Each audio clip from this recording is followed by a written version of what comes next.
Come. Come with me. Come say farewell to Joe Goldberg. Let's watch the series finale of You together.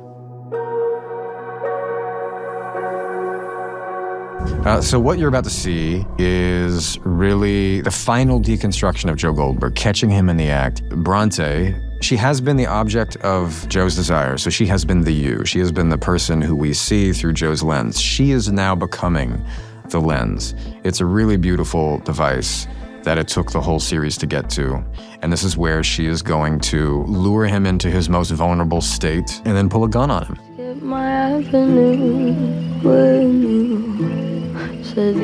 That's shot so beautifully. And you. Look at that, just, that's Lee, the director, asking me to smile when I didn't want to smile. Love has a price. This is where it was headed the whole time. Peak romance. Fireworks.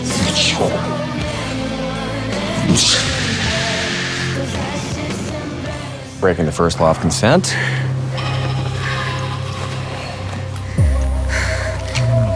There we go, get the gun, get the gun, get the gun, get it. All right.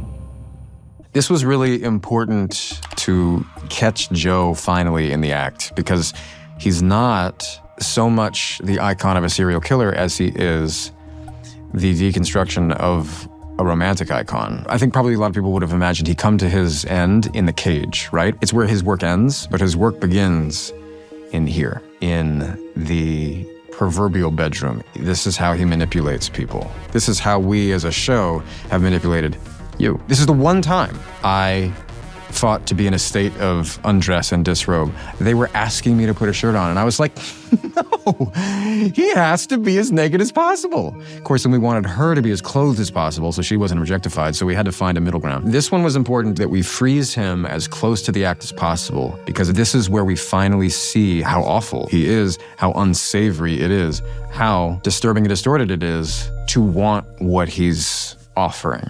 It's so hard to know how to take this man apart. But here's the best way. Take his dick off. I'm done. Tell me how you killed Guinevere Beck. So it's interesting that she didn't say why. We had a long talks about that one. So in this scene, we are seeing sort of the dissolution of one part of Joe Goldberg, which is the charade he plays with himself, that he loves his son. I personally don't believe that he loves his son. So Joe is at gunpoint trying to explain himself to Bronte/Louise, and then this call comes, which is this opportunity to speak to his son when his son is being taken away from him. And evidently it's the thing that matters most to him in the world. But does it? Because you're here in your briefs, bruh. So again, I don't know what Joe Goldberg's love is worth, but, you know, take it or leave it. Can you hear me? Henry? Are you there?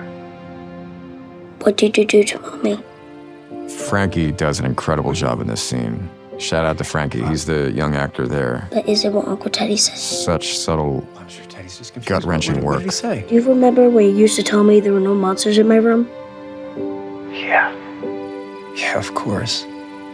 Yeah, you were so scared. You lied. What are you saying?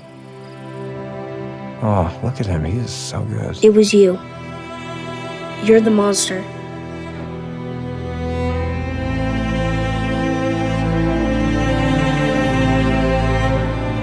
Oh. I'm not crying for Joe, I'm crying for that boy. Henry, are you there?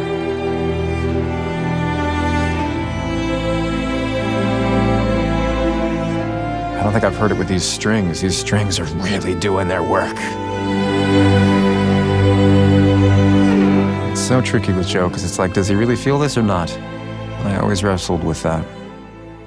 This is deluded. You're not the fucking victim.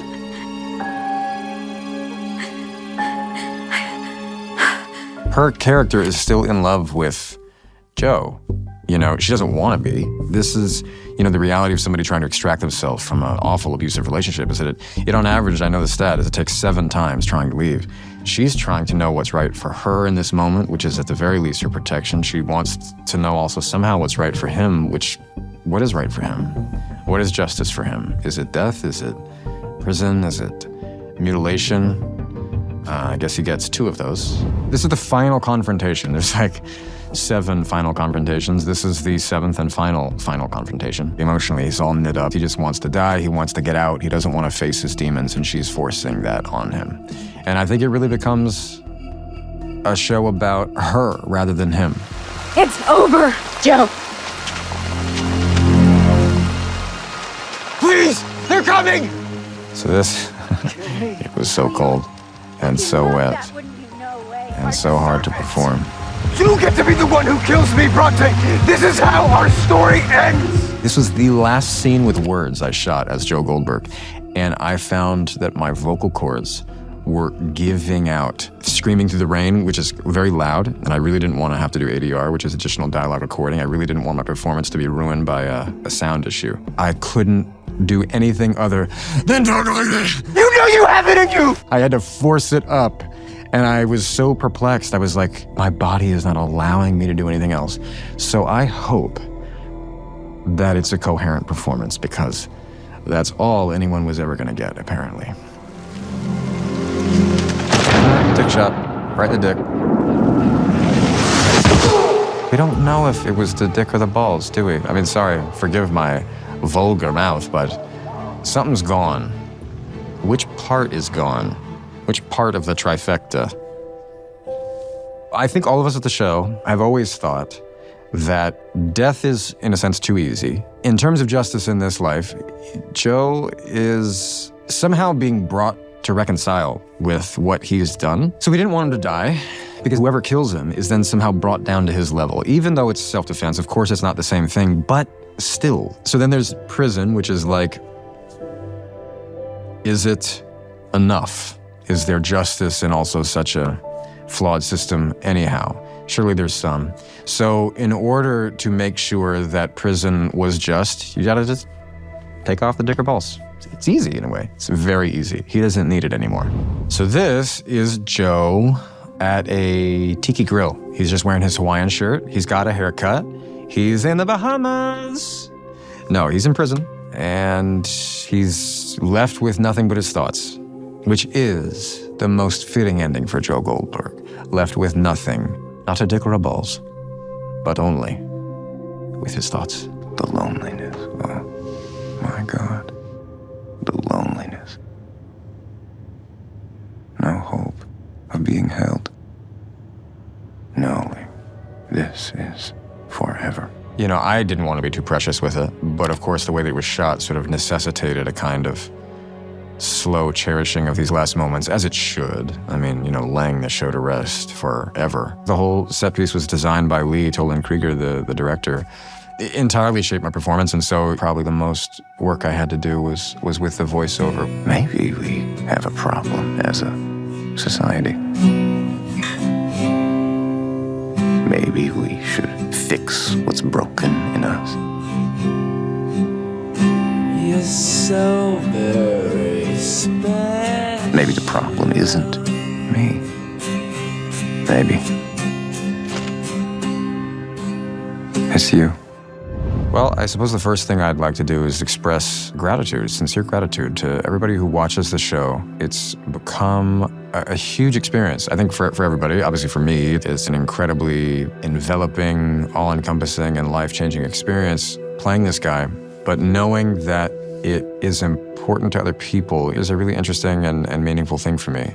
There's no better way to say goodbye than to get shot in the balls, you know what I'm saying? Glad we're all on the same page. So, there you have it, the demise of Joe Goldberg. If you'd like to relive his entire journey, and who wouldn't want that? All 5 seasons of You are now playing on Netflix.